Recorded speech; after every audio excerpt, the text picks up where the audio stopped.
اور بیماری کو کچھ لوگ منحوس سمجھتے ہیں، تو اس لیے اس مہینے کو بھی منحوس سمجھتے ہیں۔ تو لہٰذا بیماری منحوس نہیں ہے۔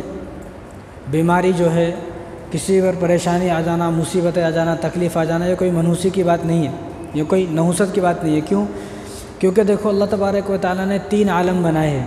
جس طرح ایک دنیا ایک عالم ہے، تو اسی طرح اللہ تبارک و تعالیٰ نے بھی 3 عالم بنائے ہیں۔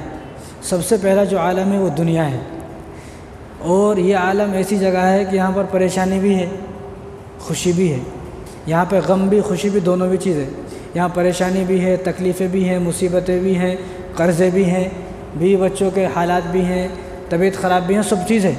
یہ دنیا ایسی ہے، کوئی ایسا نہیں ہے کوئی آدمی دعویٰ کر سکتا ہے کہ زندگی بھر میں خوش رہا، مجھ کو کوئی تکلیف نہیں آئی، ایسا نہیں ہوتا، تکلیفیں آتی ہیں۔ اگر کوئی آدمی یہ بھی دعویٰ نہیں کر سکتا کہ میں ہمیشہ تکلیفوں میں ہوں، کہ ہمیشہ تکلیف میں ہوں، ہمیشہ پریشانی میں، ایسا نہیں، بلکہ اس کو کچھ خوشیاں بھی آتی ہیں۔ تو یہ دنیا ایسی ہے، اس میں غم بھی ہے، خوشی بھی ہے، اس میں دونوں چیزیں۔ اور دوسرا جو عالم ہے وہ ہے جہنم۔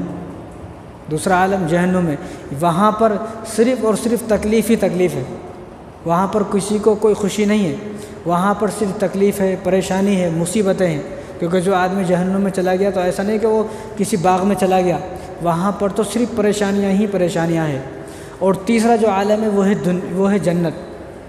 جنت جو ہے، جنت میں اللہ تبارک و تعالیٰ نے صرف خوشیاں ہی خوشیاں رکھی ہیں، وہاں کوئی غم نہیں ہے، اور جس کے بارے میں اللہ تبارک و تعالیٰ نے خود فرمایا لا خوف علیہم ولا هم يحزنون، یہاں پر نہ کسی کو کوئی غم ہے، نہ پریشانی ہے، نہ کوئی رنج ہے، کچھ نہیں ہے، یہاں پر خوشیاں ہی خوشیاں ہے۔ تو اللہ تبارک و تعالیٰ نے 3 عالم بنائے، ایک دنیا عالم ہے، یہاں پر آدمی کو پریشانی یا تکلیف، خوشی دونوں بھی ہے، ایک جہنم ہے جہاں صرف اور صرف پریشانی ہی پریشانی ہے، ایک جنت ہے جہاں پر صرف خوشیاں ہی خوشیاں ہیں۔ تو اللہ تبارک و تعالیٰ نے جب اس عالم کو، اس دنیا کو اس لیے بنا دیا گیا ہے کہ یہاں پر غم بھی ہے، خوشی بھی ہے، دونوں چیز بھی ہے، تو یہاں سب چیزیں آئیں گی، مصیبتیں بھی آئیں گی، پریشانی بھی آئیں گی۔ اور بخاری شریف کی روایت ہے، نبی کریم صلی اللہ علیہ وسلم نے ارشاد فرمایا کہ جب آدمی پر پریشانی تکلیف آتی ہیں تو اللہ تبارک و تعالیٰ ان کے درجات کو بلند فرماتے ہیں مصیبتوں کی وجہ سے۔ کیونکہ بعض مرتبہ آدمی نماز تو پڑھتا ہے، قرآن پڑھ رہا ہے، ذکر بھی کر اللہ والا ہے، لیکن اس کے نامہ اعمال میں کچھ گناہ ایسے ہوتے ہیں جن کو کر بھول جاتا ہے، وہ بہت سارے گناہ ایسے ہیں۔ اب ہمیں ہماری بچپن کی باتیں یاد نہیں ہیں، 2 سال پہلے آج کی ڈیٹ میں کہاں تھا نہیں بتا سکتا کوئی، اللہ ماشاء اللہ کوئی ہوگا۔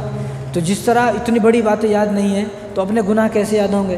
تو جو گناہ ہم کر بھول گئے ہیں تو اللہ تبارک و تعالیٰ انہی گناہوں کو معاف کرنے کے لیے ہمیں پریشانی میں مبتلا کرتے ہیں تاکہ وہ گناہ معاف ہو جائے۔